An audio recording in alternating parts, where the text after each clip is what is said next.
સુરતમાં વૃક્ષની છાલથી અનોખા શ્રીજીની સ્થાપના કરવામાં આવી છે। લાકડાની છાલ, માટી અને વેસ્ટમાંથી બેસ્ટનો નવતર પ્રયોગ કરાયો છે।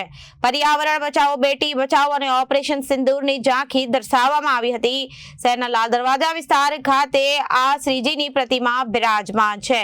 આ દુધાળા દેવને સ્થાનિકો દ્વારા વેસ્ટ વૃક્ષમાંથી બેસ્ટ શ્રીજીની પ્રતિમા બનાવી છે।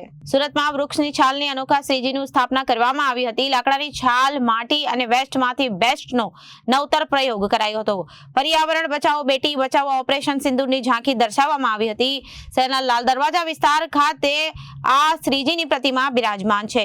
આ દુધાળા દેવને સ્થાનિકો દ્વારા વેસ્ટ વૃક્ષમાંથી બેસ્ટ શ્રીજીની પ્રતિમા બનાવી અદ્ભુત ગણપતિને જોતા રાહદારીઓ પણ ઉભા રહીને પ્રાર્થના અને દર્શન કરે છે અને ગણપતિ બાપ્પા મોરિયાના નાદ સાથે તેઓ આસ્થા અને પૂજા અર્ચના કરી રહ્યા છે।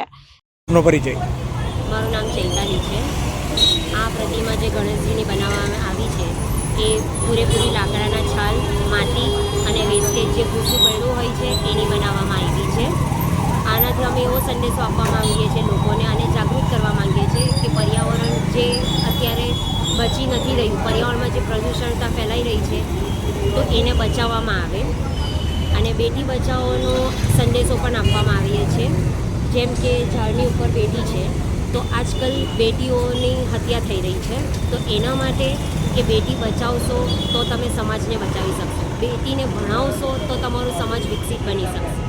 ઓપરેશન સિંદૂરની થીમ એટલા માટે છે કે જે કાશ્મીરમાં ફરવા ગયા હતા પ્રવાસીઓ હતા એમની નિર્દોષતાથી હત્યા કરવામાં આવી છે અને એ હત્યાની જે જવાબ મોદીજીએ આપ્યો છે એ કાબિલે તારીફ છે અને આવી રીતે કોઈની પણ નિર્દોષતાથી હત્યા થવી નહીં જોઈએ। લોકોને શું કહેશો એક અલગ થીમ સાથે? લોકોને એ બતાવવા માંગીએ છીએ કે એક અલગ થીમ છે જે ઘણી જગ્યા પર ઘણી થીમો હોય છે પણ અમારી થીમ પ્રોપર કે પર્યાવરણ, બેટીને બચાવીને પર્યાવરણને દૂષિતતાથી બચાવવાનું છે।